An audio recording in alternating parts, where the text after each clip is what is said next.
بسم اللہ الرحمن الرحیم۔ ناظرین، آپ کی خدمت میں اپنے ایک نئے ویلاگ کے ساتھ آپ کے سامنے ہوں، اور ناظرین آج آپ سے دل کی بات کہوں گا،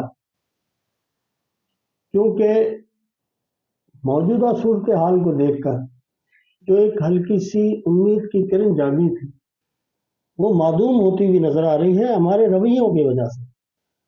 25 کروڑ انسانوں پر مشتمل ایک معاشرہ جس کو ریپریزنٹ کرتے ہوں بڑے بڑے ادارے، اگر وہ آپس میں کسی چپکلش کا شکار ہوں، یعنی ان میں ایک طرح کا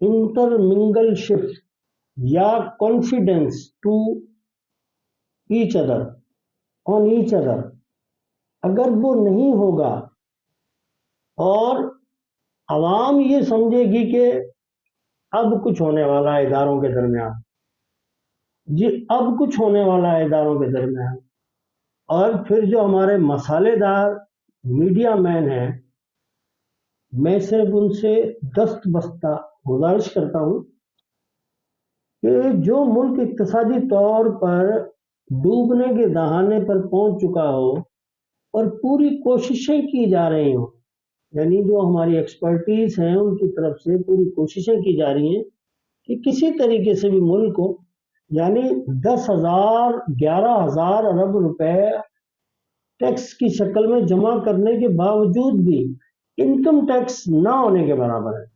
یعنی ایسا لگتا ہے کہ جیسے ہمارے لوگ انکم کماتے ہی نہیں ہیں، اور اس کے اوپر اگر ہمارے اداروں کے درمیان ایک طرح کا کوہیژن نہیں ہوگا، آپس کے اندر ایک جیسا نہ سوچیں گے، تو پھر اس کا پوری دنیا ہی مذاق اڑائے گی کہ جناب آپ جب تک آپس میں نہیں بنیں گے ہم سے کوئی خیر کی امید نہ رکھیں۔ پھر آپ اسے سازش کا نام دے لیں، اندرونی بھی ہو سکتی ہے۔ یقیناً ایک اگر کھلی ہوئی دیگ ہے، کھلا ہوا برتن میں پانی پڑا ہوا ہے، تو اس میں باہر سے چیزیں تو آئیں گی نا جو اس پانی کو خراب کریں گی، یقیناً بیرونی سازشیں بھی ہوں گی۔ لیکن اگر ہم بحیثیت قوم ایک دوسرے کی حیثیت، یعنی آئینی حیثیت، ایک معاہدہ ہے جس پر ہم نے سب نے عمل درآمد کرنا ہے، وہ لکھے ہوئے صرف لفظ ہیں، ان کے سامنے ہم نے سرنڈر کرنا ہے اور اس کے مطابق ہی ملک کو چلانا ہے، تو اس بنیاد پہ اگر ہم ایک دوسرے کو نیچا دکھانا یا اپنی خود نمائی کہ آپ نے ایسا کیا ہے تو اب میرا اگلا قدم دیکھیں کیا ہوگا، آپ نے ایسا کیا ہے تو میں اب آپ کے خلاف کون سا قدم اٹھاتا ہوں، اس سے تو ادارے تباہی کی طرف جائیں گے۔ یعنی ان کا ایک مقام پر ارتکاز انتہائی مشکل نظر آتا ہے۔ یعنی کوئی بھی گول اچیو کرنے کے لیے، کوئی بھی آبجیکٹو اچیو کرنے کے لیے، جب تک ہم بحیثیت قوم، چاہے پھر وہ حزب اختلاف ہو یا حزب اقتدار کے تمام ادارے جو کہ میٹر کرتے ہیں، those who are at the helm of affairs, یعنی جو فیصلہ سازی میں اپنا کردار ادا کرتے ہیں، اگر ان کی طرف سے میڈیا یہ میسیجنگ کر رہا ہوگا، ظاہر ہے میڈیا کا کام ہے جو کچھ ہو رہا ہے وہ دکھانا، تو پھر وہ قوم تو نا امیدی کی طرف ہی جائے گی، اور نا امیدی کے بطن سے آپ کو پتا ہے کیا نکلتا ہے۔ اللہ ہمیں اس انجام سے بچائے۔ یعنی ہم آپس میں اکٹھے ایک جغرافیہ میں رہتے ہوئے بھی ایک دوسرے سے دور ہوتے جا رہے ہیں، یعنی ٹرسٹ ڈیفیسٹ شدید نظر آتا ہے، جس کے لیے میں انتہائی معذرت کے ساتھ عرض کرنا چاہوں گا کہ پہلے ہی بہت سا وقت گزر چکا ہے، قومیں آپ سے 4 گنا زیادہ سفر کر چکی ہیں جتنا ہمیں کرنا چاہیے تھا، وہ قومیں ہم سے بہت آگے نکل چکی ہیں۔ اب ان کا مقابلہ، کیونکہ یہ ایٹم جنگ کی بم کی لڑائی تو ہے نہیں، میزائلز کی لڑائی تو ہے نہیں، اقتصادی یعنی آپ دیکھیں چائنا نے بغیر کچھ کیے ہوئے کون سی پالیسی اپنائی کہ آج وہ جس near to be super power. تو کیا ہمارے پاس دماغ خالی ہے یا ہمارا اوپر کا حصہ جو ہے وہ کام نہیں کر رہا ہے، جسے ہم خاص طور پہ سوچ سمجھ کا، کیونکہ دماغ کے بھی کئی حصے ہیں، ان میں ایک آپ کا بیلنس اور ایک آپ کی سوچ اور بچار غور و فکر کرنے کا وہ اللہ تعالیٰ نے نظام رکھا ہے اس حصے میں دماغ کے. تو میرا خیال ہے کہ یہ وقت اس وقت صرف اور صرف قوم کو جوڑنے کا ہے، اور وہ قوم اسی صورت میں جڑے گی جب قوم میں موجود مختلف آئیڈینٹیز کی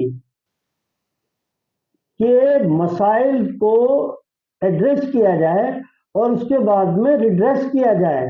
یعنی جس طرف ہم چل پڑے ہیں وہ بہت اچھا نظر آ رہا ہے، لیکن اب یہ سلسلہ کب تک چلتا ہے؟ تو آج کا دن سکون سے سوتے ہیں، دوسرے دن میڈیا کو کھولتے ہیں، پتہ چلتا ہے کہ آج ایک نئی ڈیولپمنٹ ہو گئی ہے. یعنی چیزیں بن رہی ہیں اور پھر ٹوٹ جاتی ہیں، بن رہی ہیں اور ٹوٹ جاتی ہیں. تو جناب اگر اس ملک کے ساتھ واقعی آپ کی محبت ہے، سچائی ہے، تو پھر اسے اپنے ایک گھر کی طرح کیوں نہیں آپ سمجھتے کہ جس طریقے سے انسان کا اپنا گھر ٹوٹتا ہے، اس کے بیٹے بیٹیاں الگ ہوتی ہیں، تتر بتر ہو جاتی ہیں، تو ان کے ماں باپ سے پوچھو کہ ان کا کیا حال ہوگا. کیا ہم نے یہ ملک اسی لیے بنایا تھا کہ اسی طرح آپس میں جھگڑتے رہے؟ یعنی 70 سالوں سے ہم ایک دوسرے میں نقص نکالنے کے لیے تو تیار بیٹھے ہیں، اپریشیٹ کرنے کے لیے تیار نہیں. ہمارا کام اب یہ ہے کہ ہم ایک دوسرے کی کوششوں کو سرائیں. بہت کچھ غلط ہوا ہوگا لیکن سارا کچھ غلط نہیں ہوا ہے. لہذا ہمیں اس وقت اپنے ملک کو ایک گھر کی طرح بچانا ہے، اس کے اداروں کو بچانا ہے، کیونکہ اگر یہ ادارے کولیپس کر گئے تو دوبارہ سے پیروں پر کھڑے نہیں ہوں گے. یعنی 2 قدم آگے 4 قدم پیچھے میں کئی بار یہ مثال دے چکا ہوں. یا ایک ادارہ کم سے کم 25 کروڑ لوگوں کو اپنی منزل تک نہیں پہنچا سکتا. ڈیموکریٹک میں ادارے اور انسٹیٹیوشن بنائے ہی اسی لیے جاتے ہیں کہ وہ ایک دوسرے کو ہیلپ کریں to reach at the zenith of development. معذرت، یعنی آپ ترقی کی اوج پر پہنچیں. یہی علامہ اقبال کا فلسفہ تھا، یہی سر سید احمد خان چاہتے تھے، یہی محمد علی جناح قائد اعظم رحمت اللہ علیہ نے کر کے دکھایا. انہوں نے آج کہتے ہیں نا اپنا ایک گھر بنانے میں کتنا خرچہ اور کتنی مصیبتیں اور پریشانیاں جھیلنی پڑتی ہیں. آپ ذرا اندازہ کریں کہ 8 لاکھ اسکوائر سے بڑا کنٹری اس نے آپ کو دیا اور اپنے لیے کچھ بھی نہیں لیا.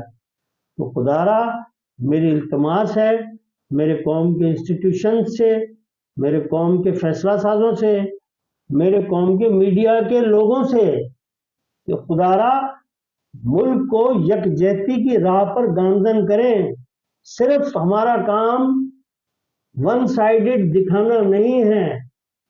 دکھائیں، آپ کی مرضی، آپ آزاد ہیں، فریڈم آف ایکسپریشن آپ کے پاس ہے، فریڈم آف رائٹ آپ کے پاس ہے، لیکن یہ تو کم سے کم دیکھ لیں کہ ہم کس پوزیشن پر کھڑے ہوئے ہیں. جہاں نام نہاد تمام دوستوں نے ہاتھ نکال لیے، اب IMF کی آئے گی قسط تو ہم آگے کی طرف موو آن کریں گے. لہذا ہمیں سب کو کنٹریبیوٹ کرنا چاہیے. یہ نہ سوچیں کہ ہمیں پاکستان نے کیا دیا ہے، یہ سوچیں کہ ہم نے پاکستان کو کیا دیا ہے. اسی کے ساتھ اپنے ویلاگ کو ختم کرتا ہوں. پلیز میرے پروگرام کو اگر پسند کرتے ہیں تو لائک اور سبسکرائب ضرور کیا کریں. شکریہ.